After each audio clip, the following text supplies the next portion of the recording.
Assalamualaikum warahmatullahi wabarakatuh. Perkenalkan, nama saya Sarah Febriantika dari Prodi Pendidikan Bahasa dan Sastra Indonesia. Di sini saya memenuhi tugas dari mata kuliah Sosiolinguistik.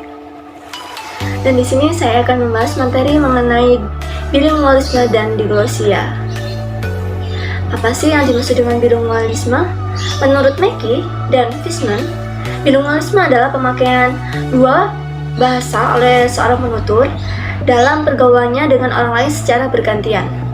Adapun orang yang menggunakan dua bahasa tersebut disebut dengan bilingual, sedangkan kemampuan untuk menggunakan kedua bahasa disebut dengan bilingualitas. Apakah yang dimaksud bahasa dalam bilingual atau linguek, kode, dialek, dan sosiolek? Di sini ada, menurut Bloomfield, menyatakan bahwa bilingualisme adalah kemampuan seorang penutur untuk menggunakan dua bahasa secara sama baiknya. Menguasai dua bahasa berarti menguasai dua sistem kode. Dengan demikian, bahasa dalam hal ini bukan language tetapi parole yang berupa berbagai macam dialek dan ragam.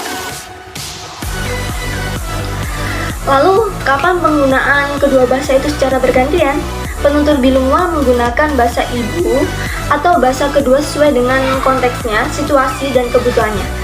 Hal ini sesuai dengan konsep sosiolinguistik, siapa berbicara, dengan bahasa apa, kepada siapa, kapan, dan dengan tujuan apa. Dan sejauh mana bahasa ibu dapat mempengaruhi bahasa kedua atau sebaliknya. Hal tersebut berkaitan dengan kefasihan penutur bilingual dalam menggunakan dua bahasa. Biasanya penguasaan bahasa ibu lebih baik karena dipelajari sejak kecil dalam keluarga. Baru kemudian mempelajari bahasa kedua.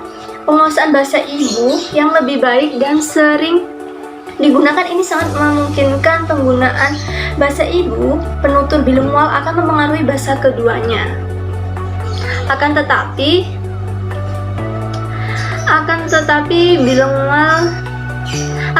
jika bahasa ibu jarang digunakan dan terus-menerus bahasa kedua yang digunakan, maka kemungkinan besar bahasa kedua akan mempengaruhi bahasa ibu. Apakah bilingualisme berlaku untuk perseorangan atau sekelompok masyarakat tutur? Di sini ada menurut Mackey, bilingualisme bukan merupakan gejala bahasa, melainkan sifat penggunaan bahasa yang digunakan atau yang dilakukan penutur bilingual secara bergantian. Oleh karena itu, bilingualisme itu milik individu-individu para penutur karena penggunaan bahasa secara bergantian oleh penutur bilingual mengharuskan adanya dua masyarakat tutur.